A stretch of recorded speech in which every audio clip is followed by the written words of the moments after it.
প্রায় ২ বছর পর আবারও জাতীয় দলের জার্সিতে ফিরতে যাচ্ছেন বাংলাদেশের পরিচিত গোলরক্ষক আনিসুর রহমান জিকো।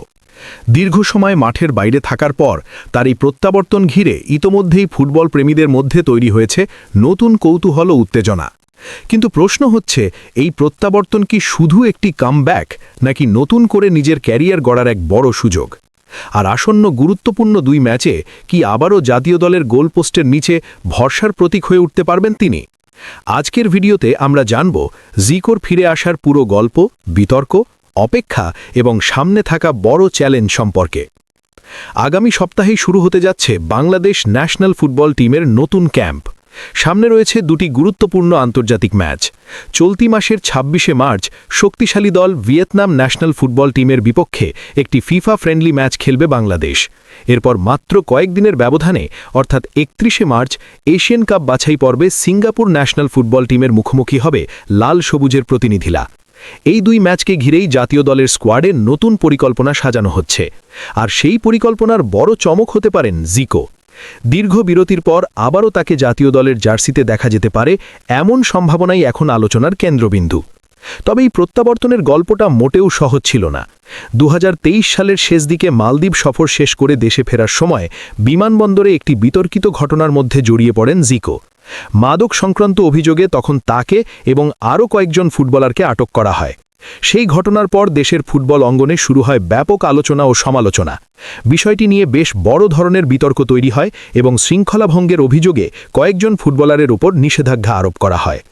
ওই ঘটনায় জিকোর পাশাপাশি নিষিদ্ধ হন তরুণ মিডফিল্ডার শেখ মোরসালিন সহ মোট ৫ জন ফুটবলার।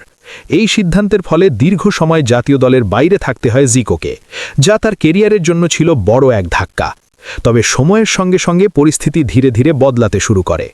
নিষেধাজ্ঞা কাটিয়ে অনেক আগেই জাতীয় দলে ফিরে আসেন শেখ মোরসালিন এবং পারফরম্যান্সের মাধ্যমে নিজের জায়গাও ধীরে ধীরে পুনরুদ্ধার করেন তিনি। কিন্তু জিকোর জন্য অপেক্ষাটা ছিল আরও দীর্ঘ এবং কঠিন। প্রায় ২ বছরের বিরতি তার কেরিয়ারে এক বড় পরীক্ষা হয়ে দাঁড়ায়। এই সময়টাতে জাতীয় দলের বাইরে থাকলেও তিনি পুরোপুরি ফুটবল থেকে দূরে সরে যাননি, বরং ক্লাব ফুটবলে নিয়মিত খেলে নিজের ফিটনেস এবং ম্যাচ ফর্ম ধরে রাখার চেষ্টা করেছেন। বিশেষ করে বসুন্ধরা কিংসের হয়ে খেলার মাধ্যমে নিজেকে আবারও প্রস্তুত করার চেষ্টা চালিয়ে গেছেন এই অভিজ্ঞ গোলরক্ষক। বাংলাদেশের ফুটবল বিশেষজ্ঞদের মতে জিকোর জাতীয় দলে ফেরা দলটির জন্য বেশ গুরুত্বপূর্ণ হতে পারে। গত কয়েক বছর ধরে জাতীয় দলে গোলরক্ষক পজিশনে স্থিরতা নিয়ে বেশ কিছু প্রশ্ন উঠেছে। অনেক সময়ই দেখা গেছে গোলপোস্টের নিচে ধারাবাহিক পারফরম্যান্সের অভাব রয়েছে। অথচ জিকো যখন জাতীয় দলের নিয়মিত সদস্য ছিলেন, তখন একাধিক গুরুত্বপূর্ণ ম্যাচে তার পারফরম্যান্স দলকে বড় ভরসা দিয়েছে। কঠিন মুহূর্তে গুরুত্বপূর্ণ সেভ করা, প্রতিপক্ষের আক্রমণ ঠেকানো এবং ডিফেন্স লাইনকে সংগঠিত করে রাখার দক্ষতার জন্য তিনি দ্রুতই জাতীয় দলের অন্যতম নির্ভরযোগ্য গোলরক্ষক হিসাবে পরিচিতি পেয়েছিলেন। এখন সামনে রয়েছে নতুন এক সুযোগ। ২৬শে মার্চ ভিয়েতনামের বিপক্ষে ফিফা ফ্রেন্ডলি ম্যাচটি বাংলাদেশের জন্য শুধু একটি প্রস্তুতি ম্যাচই নয়, বরং দলের নতুন কৌশল ও খেলোয়াড়দের পরীক্ষা করারও একটি গুরুত্বপূর্ণ মঞ্চ। এই ম্যাচে ভালো পারফরম্যান্স করতে পারলে তা আত্মবিশ্বাস বাড়াবে পুরো দলের। আর তার কয়েকদিন পরই আসছে আরও বড় চ্যালেঞ্জ। ৩১শে মার্চ এশিয়ান কাপ বাছাই পর্বে সিঙ্গাপুরের বিপক্ষে গুরুত্বপূর্ণ ম্যাচ। এই ২ ম্যাচ তাই শুধু দলের নয়, বরং ব্যক্তিগতভাবেও জিকোর জন্য অত্যন্ত গুরুত্বপূর্ণ হতে পারে। দীর্ঘ বিরতির পর জাতীয় দলে ফিরে আসা যে কোনো খেলোয়াড়ের জন্যই একটি বড় পরীক্ষা, কারণ তাকে আবারও প্রমাণ করতে হয় যে তিনি এখনও আগের মতোই সক্ষম এবং দলের জন্য অবদান রাখতে পারেন। জিকোর ক্ষেত্রেও বিষয়টি আলাদা নয়। বিতর্ক আর নিষেধাজ্ঞার অধ্যায় পেছনে ফেলে এখন তার সামনে রয়েছে নতুন করে নিজেকে প্রমাণ করার সুযোগ।